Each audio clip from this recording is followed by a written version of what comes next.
I've been going to Castellar summer camp every year since second grade.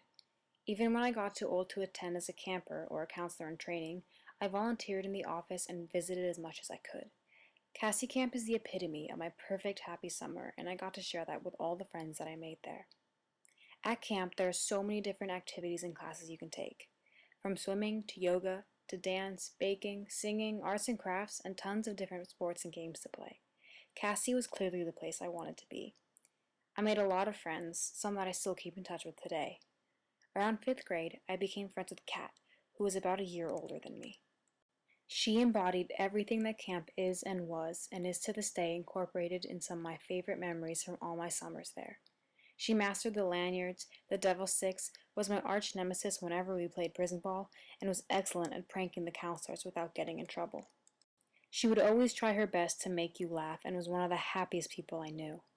My sister and I were invited to her birthday party the summer after we became friends, and we got to experience some of the most elated manifestations of Kat in her favorite places, summer camp and in her own home, surrounded by people that loved her.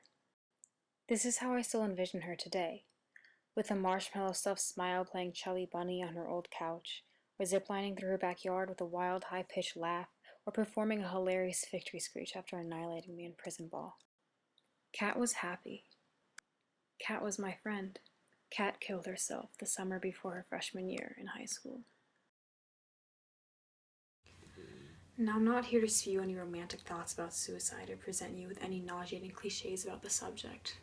My experience with the suicide of a friend was slightly unique because of the specific, painfully happy places I had interactions with her. She wasn't my best friend that I see every other day, but she also wasn't a stranger.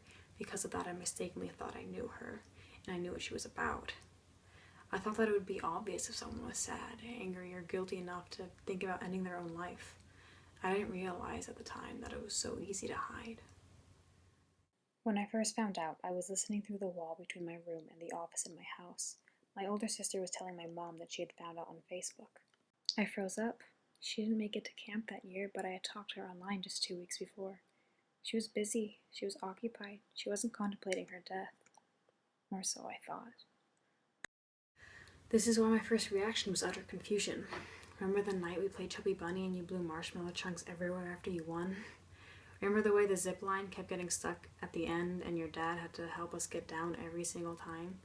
Remember all those times you smashed the ball in my face and I still had to walk shamefully to prison because we made a deal that if one of us hits the other in the face, the person hit still has to go to prison?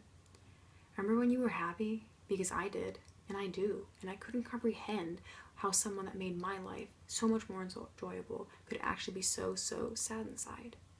What I didn't realize was that most of the people you encounter in your life you never really get to know in a meaningful way. I didn't realize how simple it was to disregard the obvious fact that you don't understand everything about another person's life and that a lot is hidden behind closed doors or is trapped inside the person. Most people prematurely judge others in a negative way, even though they don't know a person to a deep enough extent. People do this without knowing the circumstances in each other's lives or what other people go through in their daily life. With Kat, it was the opposite. I assumed her life was great. I assumed that she was a carefree and loved young girl without knowing the real situation. I know now that it isn't right to assume things about people's lives.